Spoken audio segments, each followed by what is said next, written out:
요즘 한국 문화가 세상을 참 뒤엎고 있을 정도로 놀라운 일들이 참 많이 벌어집니다. 지난주에 유엔에서 유엔의 언어, 뭐 영어나 중국어나 러시아어나 프랑스어나 아랍어 이런 각종 유엔에 공식적으로 사용하는 언어가 있는데 그 중에서 한국 언어를 유엔의 공식 언어로 인정을 했다는 거죠. 한국에서 이 언어를 공식 언어로 인정하려면 세계 인구 중에 7,500만 명 이상이 그 언어를 사용해야 된다고 해요.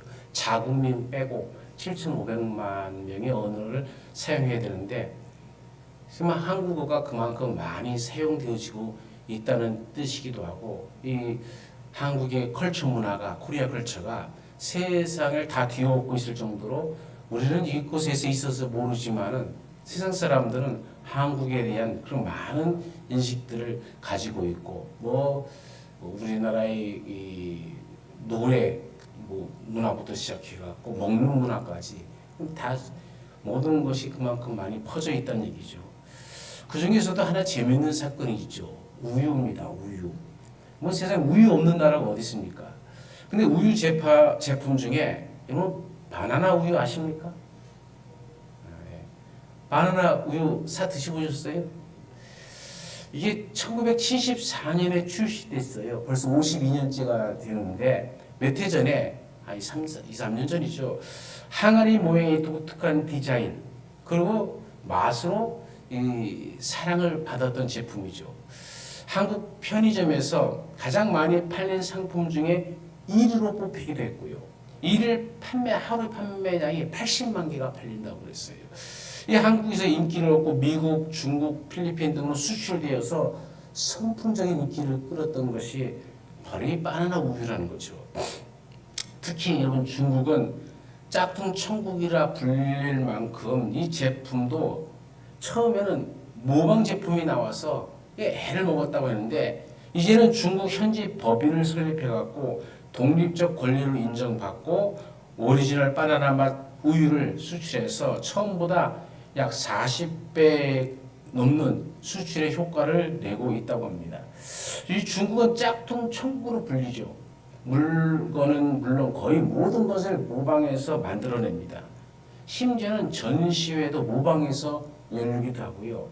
한 몇 년 전, 한 10여 년 전 가까이 됐는데 중국의 짝퉁에 대해서 이 TV에서 방영을 한 적이 있어요.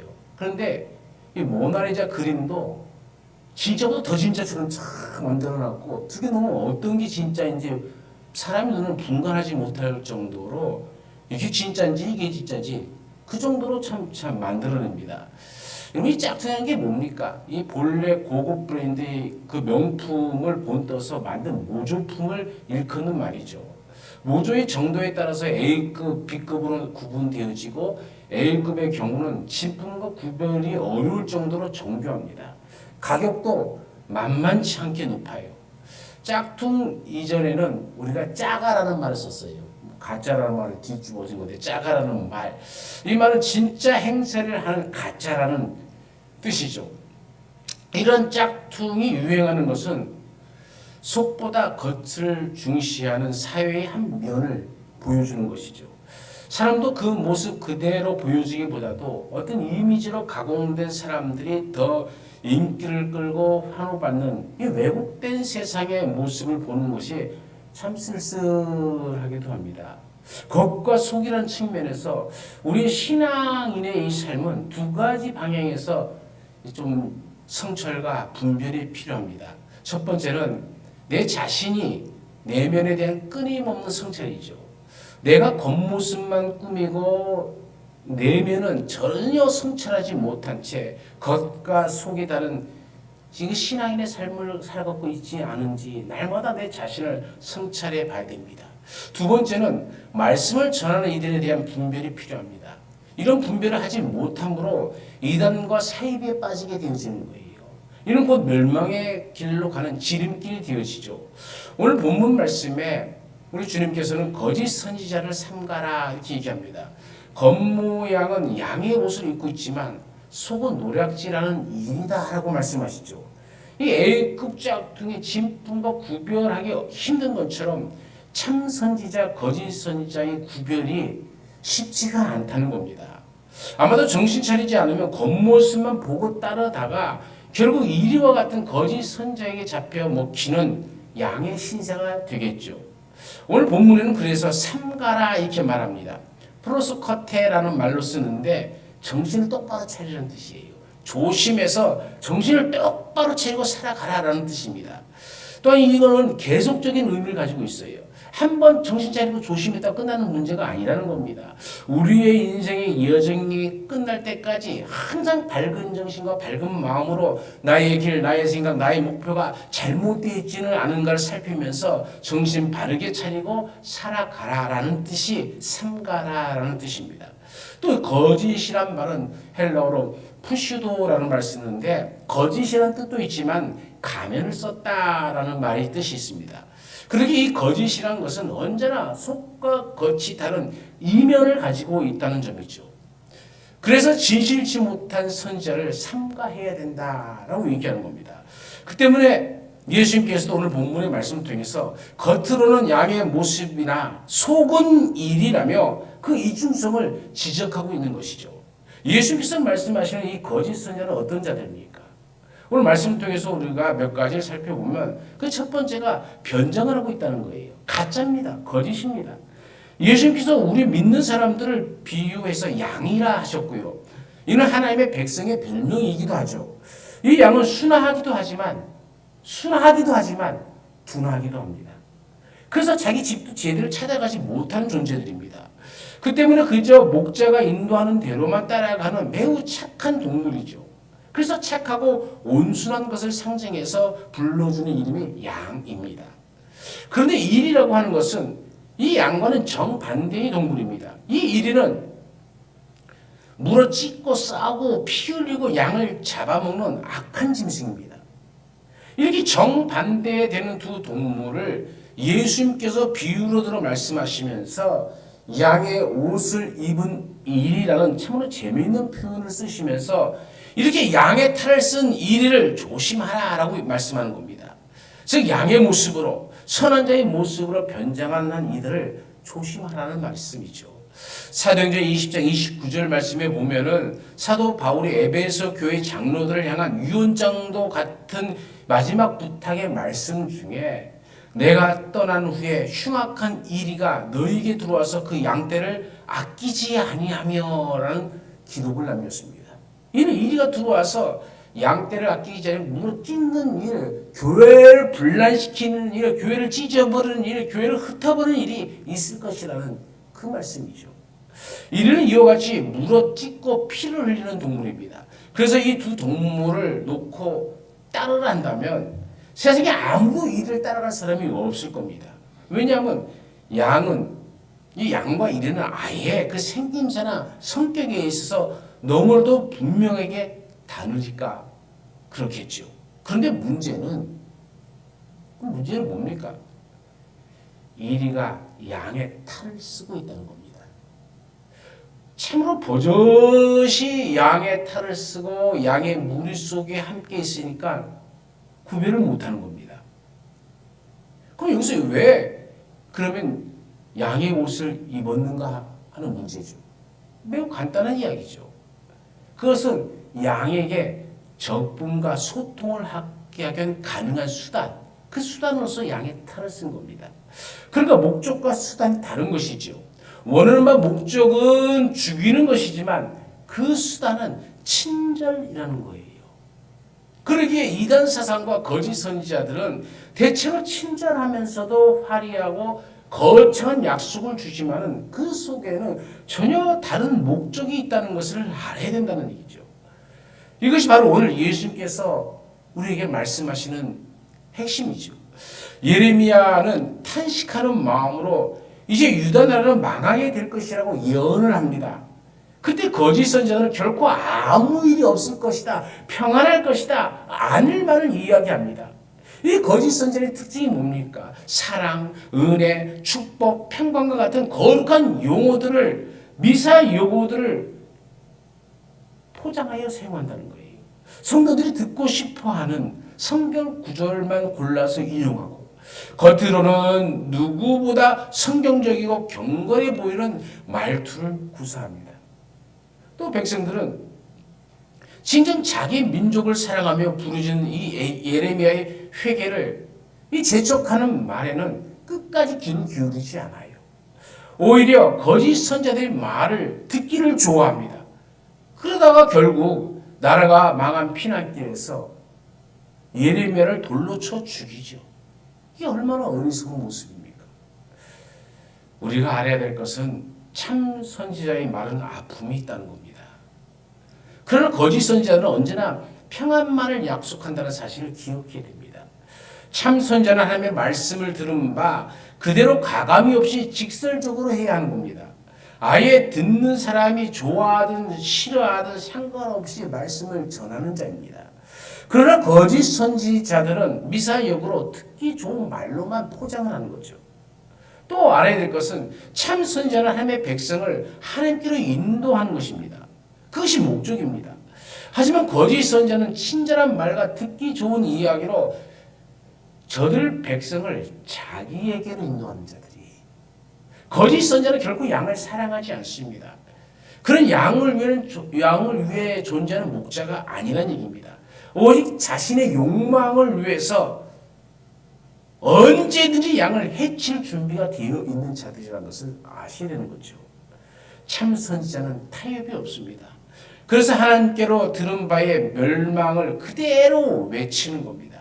특별히 죄를 지적하며 그 회개를 외치게 되어집니다.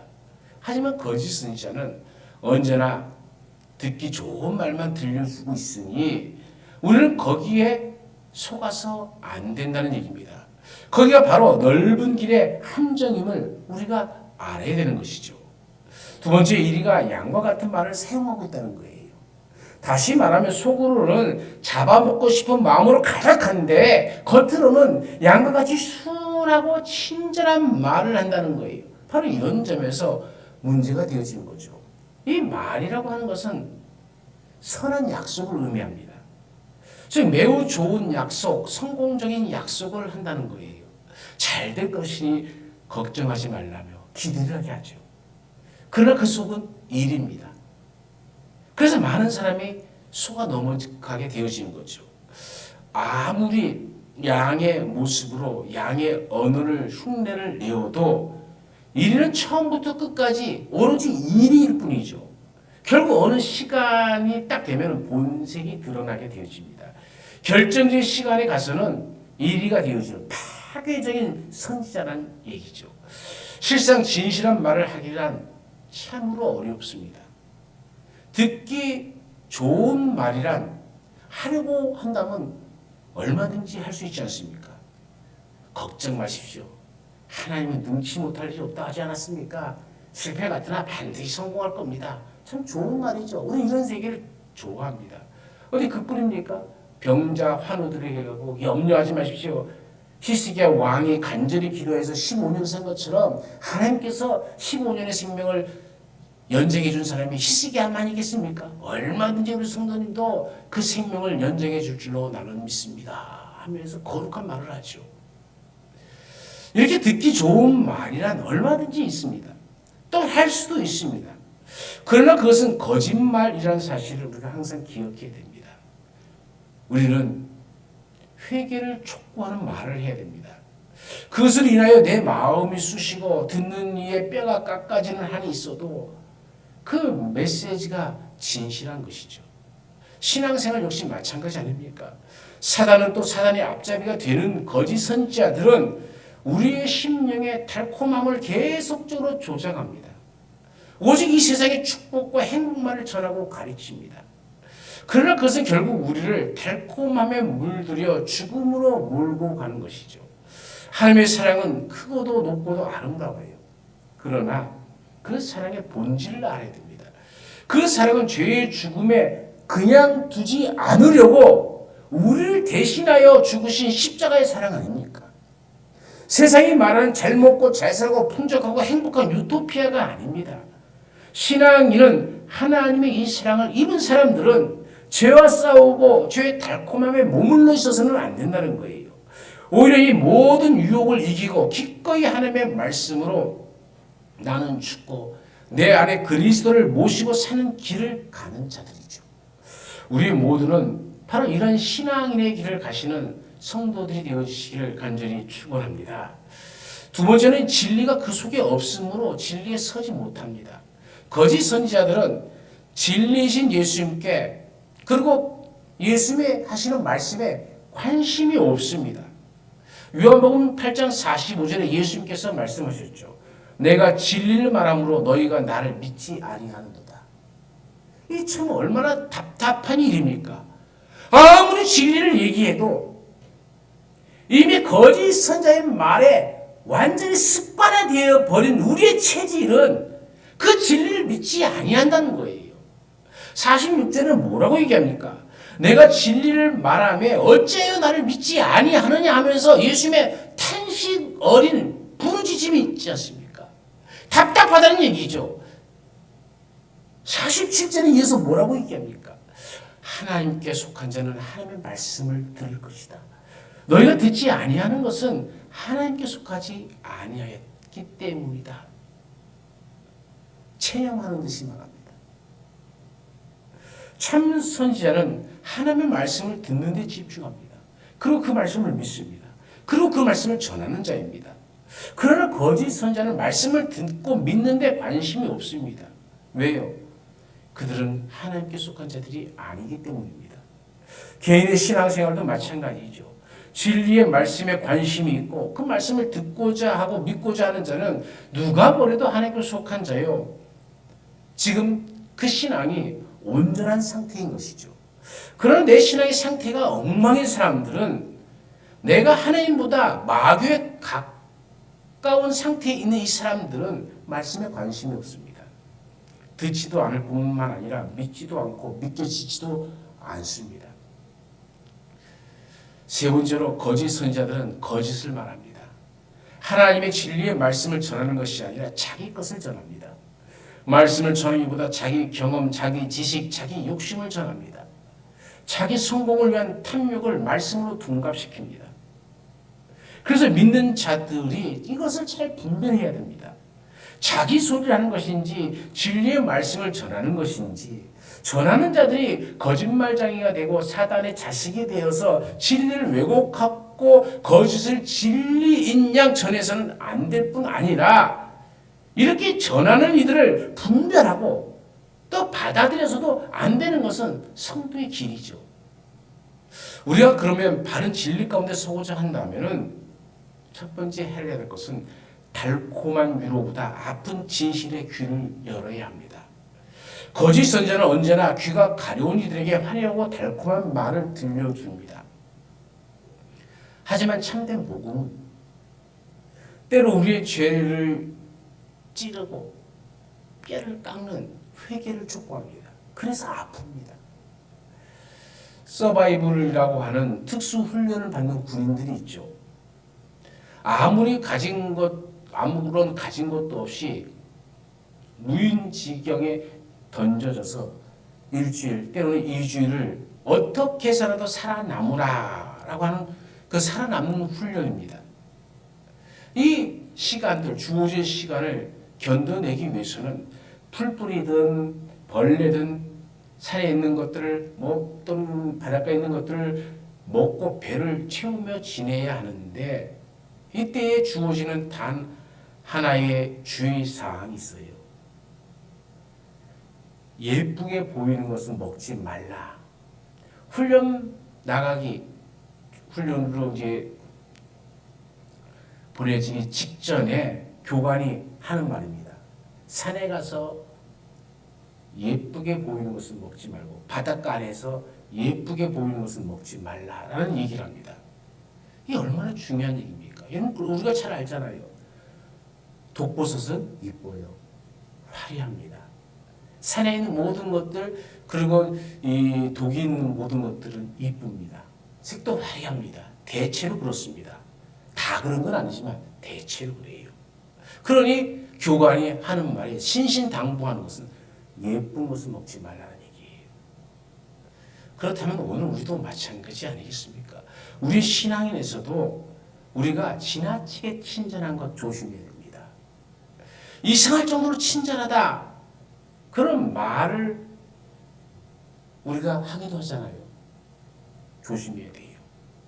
그런 경우에는 일단 한번 의심을 해볼 필요가 있습니다.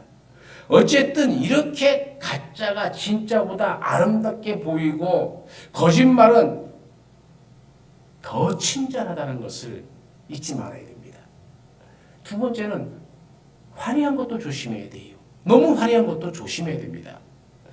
여기에 선호도가 있고 허영심이 있기 때문에 그래요. 이 사람들의 선호도와 허영심이 바로 이 화려한 것을 쫓게끔 되어 있는 겁니다. 그래서 디모데후서 4장 3절과 4절 말씀에 보면은 때가 이르니 사람이 바른 교훈을 받지 아니하며 귀가 가려워서 자기의 사욕을 쫓아 스승을 많이 두고 그 귀를 진리에서 돌이켜 허탄한 이야기를 쫓으니라 그래요. 여러분 귀가 가려워서 이건 얼마나 재미있는 표현입니까? 귀가 가려워서 그러니까 귀가 가려운 허황된 그런 것만 듣기 꼭 귀에 듣기 좋은 것만 듣는다는 거예요. 그래서 스승을 많이 둡니다. 그래서 이 사람도 쓰, 이 사람도 쫓고, 이 사람도 쫓고, 이 사람도 쫓는 거예요. 여러분 대체로 이단들에 빠진 사람들의 공통적인 특징이 이쪽 이단에 빠졌다가 조금 전에 저쪽 이단에 갔다가 또 이쪽으로 갔다가 저쪽으로 갔다가 그래요. 여러분 우리 이만희라고 알죠? 신천지 교주가 된 이만희도 청년 때부터 이런 허황된 꿈과 살다가 그가 가는 곳은 다 발을 들여놓은 교회는 다 이단들이라 하는 그런 곳에 있다가 결국 이단의 교주가 되어버린 거예요. 참 얼마나 웃긴 얘기입니까? 참 하나님의 말씀은 틀린 것이 하나도 없구나 그래요. 듣기 좋아요. 귀가 가려워서 내 듣기 좋아하는 것만 듣는 겁니다. 그러다 보니 진실한 이야기 이로운 이야기, 내 영혼을 살리는 이야기들은 쓴 약과 같아서 다 싫어요. 그래서 달콤하고 화려한 것에만 마음과 관심을 끌게 되니 결국은 그 안에서 넘어지게 되는 거죠. 자기만 죽습니까? 자기를 따르는 모든 이들을 다 허탄한 데 빠뜨려버리고 지옥으로 빠뜨는 사탄의 우두머리가 되어지는 거죠. 그리고 이 화려한 속에는 인간의 허영심이 항상 같이 존재한다는 거예요. 설교를 듣거나 말씀을 묵상할 때 내 마음을 편안하게 해주는 구절만 찾지 마십시오. 오히려 내 자존심을 건드리고 부끄러운 부분을 지적하며 결단을 요구하는 말씀에 더 집중하고 그 말씀을 통해서 나를 다시 돌이켜봐야 되는 겁니다. 오늘 나를 아프게 한 말씀이 나를 살리게 하는 참 양식임을 알아야 됩니다. 그 말씀에 순종하는 삶을 살아가시기를 간절히 축원합니다. 그건 두 번째로 우리의 신앙의 지름길을 찾으려는 마음을 버려야 됩니다. 신앙의 지름길 참 달콤하죠. 거짓 선자는 수고 없이 복받는 길을 하면서 우리의 사행심을 자극합니다. 땀 흘리지 않고 기적으로만 인생 풀려는 마음이 가짜를 진짜로 믿게 만들어버립니다.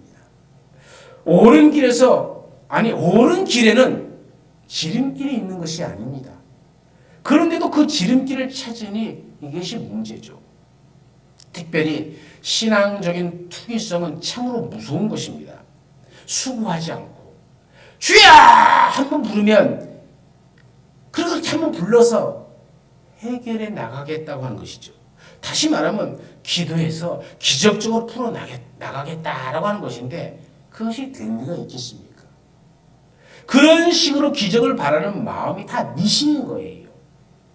그리고 세상에는 어디까지나 쉬운 것은 가짜라는 사실을 명심해야 됩니다.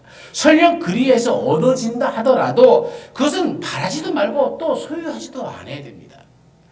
그리해서 얻어진 것은 결국 나에게 유익을 주지 못합니다. 땀 흘려 번 돈이 아니라면 그것은 잘못된 것이라는 얘기입니다. 웃기지도 않는 이야기들이 실제 교회에 벌어지고 있지 않습니까? 어떤 목사님이 예배당을 짓겠다며 기도합니다. 그러면서 하나님의 뜻이라면서 미국 가야 된다고 교회에서 미국 가는 표를 사달라고 그 표를 사줬습니다. 그런데 미국 라스베가스의 도박장에 가서 돈을 넣고는 쥐야 하고 땡깁니다. 이름이 이게 실화입니다. 세상의 도박판에 가서 주여를 찾아가시고 무엇이 되겠습니까? 이 사행심이라는 것은 어디에도 쓸모없는, 그러면서도 무서운 겁니다. 주께서 나에게 미국에 가고 라스베가스 도박장을 확 땡기면은 한탕 얻을 것이다, 한몫 잡을 것이다, 그것으로 건축하라라고 했다는 거예요. 여러분, 성경 말씀을 읽으면서 과연 그런 것이 하나님의 뜻인가를 분별해 보세요. 그 사탄의 유혹이죠. 사람의 욕심이 계속적으로 생겨나면 그 욕심의 끝은 사탄의 말에 귀를 기울이기 시작한다는 거예요. 하나님의 말씀에 관심이 없게 되어진다는 겁니다. 이 신앙에서의 사행심, 이게 바로 문제가 되어지는 겁니다. 지금 그 마음속에 이 사행심이 있기 때문에 거짓 선자들의 말에, 사탄의 말에 우리는 더 솔깃하는 겁니다. 그게 더 쉽거든요. 그렇지 않습니까? 여러분, 신앙의 길을 너무 쉽게 생각하지 마십시오. 우리가 가야 할 길은 생명의 길입니다. 생명의 길은 좁은 길입니다. 십자가의 길입니다. 고달프고 외로운 길입니다. 더는 값싼 것을 찾거나 쉽게 되기를 바라는 마음에 계속 거기에 머물러 있어서는 안 된다는 얘기입니다. 일상에서의 요행이나 대박을 바라는 태도를 버려야 됩니다.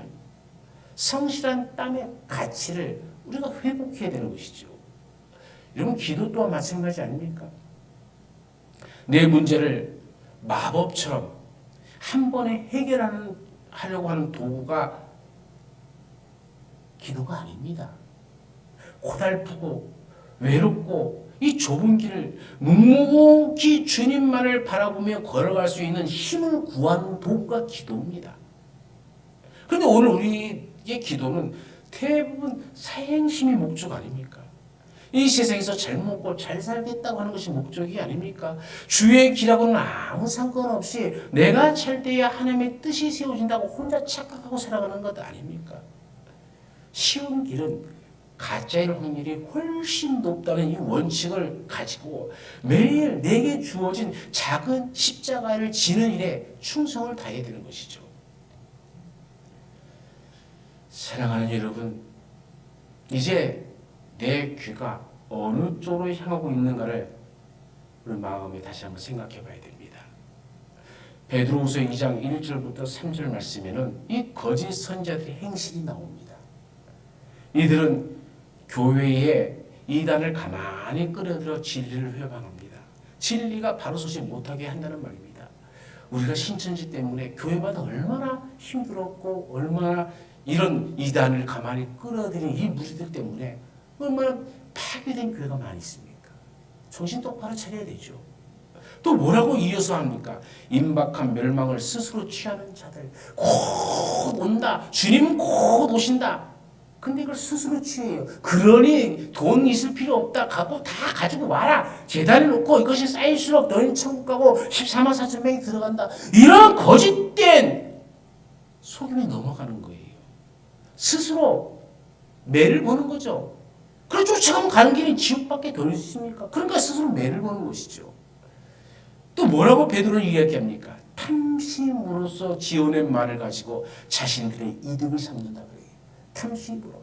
그 교주에 그들이 욕심으로 지어낸 말을 만들어냅니다. 이 모양 저런 말을 만들어냅니다. 그리고 자기 배분, 참 나는 부자다. 그럼 통일교 보세요. 현금으로 270억이 쌓여있다고 그러죠. 우리 교회도 그만큼 쌓여있으면 좋겠어. 근데 그게 옳은 일입니까? 결국은 보세요. 다 드러나지 않습니까? 이들의 수작은 진리가 아닌 조작입니다. 그런데 우리는 진리보다도 조작에 더 관심을 갖고 있는 것이 문제라는 거예요. 베드로는 뭐라고 이어서 말합니까? 여럿이 그들의 호색하는 것을 따른다 그래요. 따르는 자들이 많다는 얘기입니다. 거짓을 따르는 자가 참 많아져요. 이런 주님이 가까이, 주님 오실 날이 가까이 될수록 이런 거짓 선자를 따르는 자들이 점점점 많아진다는 것을 명심해야 됩니다. 참된 진리는 언제 어디서나 변하지 않습니다. 그러게 타협이 없고 직설적입니다. 그러게 거기에는 아픔과 외로움이 있습니다. 회개의 촉구가 있는 겁니다. 그러나 그것을 통해서 우리는 율법과 심판을 알게 되어집니다. 나아가서는 하나님 앞에 진실하게 설 수가 있게 되어지는 겁니다.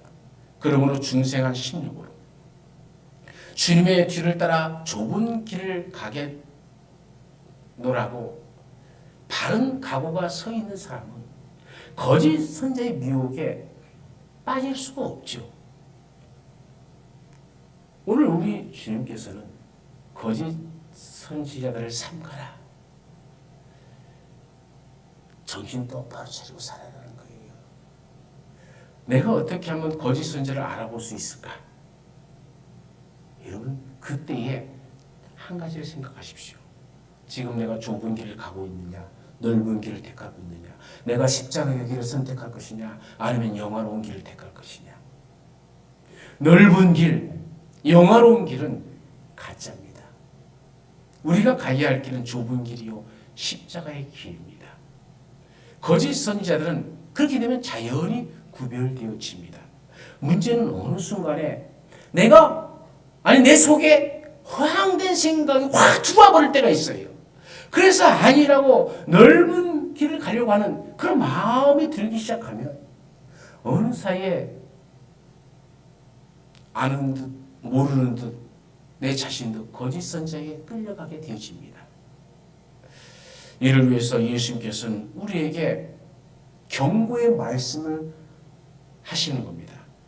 저희 거짓 선지자들은 양의 옷을 입고 너희에게 나오나 속에는 노략질하는 일이니라. 그러므로 거짓 선지자를 삼가 조심하라. 오늘 우리 모두는 주님의 말씀을 단단히 붙잡고 정신 똑바로 차리고 바른 복음 가운데 똑바로 서서 진리의 말씀을 따라 살아가는 하나님의 자녀들이 되어주시기를 간절히 축원합니다. 언제나 우리 가운데 함께 하신 하나님, 이 세상 살아가는데 너무나도 거짓이 판을 치니 진리가 오히려 왜곡되어져 버리고 진리가 거짓 것처럼, 거짓이 진리인 것처럼 정신없는 세상 속에서 우리가 살아갑니다. 정신 똑바로 차리지 않고 살아간다면 우리는 이 양의 탈을 쓴 이리에게 넘어갈 수밖에 없는 존재임을 깨닫게 되어집니다. 우리가 어느 순간 이것을 분별해야 할 시간에 명확하게 우리는 내가 지금 좁은 길을 가고 있는지, 넓은 길을 가고 있는지, 십자가의 길을 가고 있는지, 아니면 영화로운 길을 가고 있는지를 잘 분별하며 주님의 말씀에 따라 주의 말씀이 내 삶의 기준이 되어지고 그리하여 주님의 백성으로서 올바른 선택을 할 수 있도록 정신 차리고 똑바로 살아가는 우리 모두가 되게 하옵소서. 언제나 함께 하시는 예수님의 이름으로 기도드리옵나이다. 아멘.